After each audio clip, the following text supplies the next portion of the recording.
Il est 11 heures ce matin, quand les sirènes de la ville retentissent sur la place des héros d'Arras. 11 heures, l'heure à laquelle Dominique Bernard a été tué de plusieurs coups de couteau il y a tout juste un an. Une place des héros plongée dans l'émotion, où enseignants et simples citoyens sont venus en nombre rendre hommage au professeur. Je suis là pour rendre hommage, ça m'a beaucoup touché. Et puis si je peux faire un petit truc pour rendre hommage, je suis là pour ça. Pour rendre hommage, parce que j'ai mon fils qui était en 3e l'année dernière à Gambetta. Et pour rendre hommage à M. Bernard. J'avais le besoin de venir et de dire merci à ce monsieur qui a beaucoup aidé et à qui on doit beaucoup de respect. Enfin, c'était important de venir et puis surtout de ne pas oublier, puis il ne faut pas que ça se repasse. On pensait qu'à Arras, on ne serait jamais touché, et puis au final, on a été touché en plein cœur.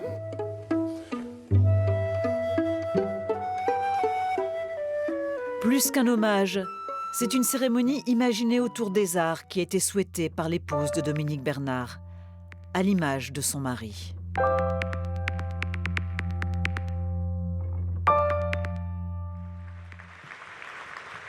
Dans l'assistance, 4 ministres du gouvernement étaient présents.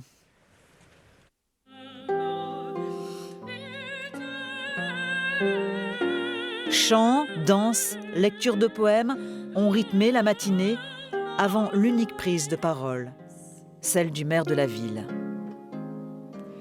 Il y a un an, l'attentat d'Arras retentissait dans la France tout entière. L'attentat d'Arras retentissait dans le monde entier. Nous étions suffoqués, nous étions choqués, nous étions dans l'incompréhension. Un an plus tard, nous sommes ensemble. Oui, un an plus tard, nous sommes ensemble, toujours debout.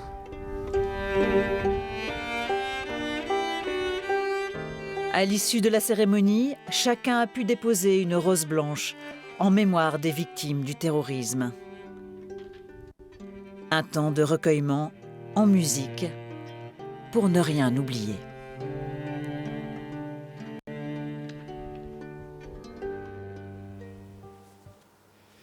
Une cérémonie sobre, peu de discours, mais de la musique, de la danse, de la peinture, on l'a vu. On retrouve à Arras en direct Virginie Demange. Bonjour Virginie, de la sobriété et on l'imagine beaucoup d'émotions sur place parmi la foule.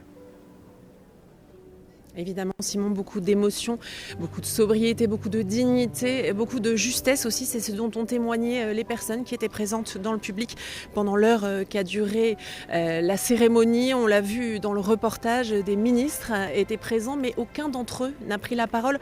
C'est suffisamment rare lors de ce genre d'hommage pour être souligné. Seul le maire d'Arras a pris la parole au nom de tous, différents discours, différentes lectures, différents chants. En ce moment même, les gens sont encore en train de déposer des roses blanches ici derrière moi.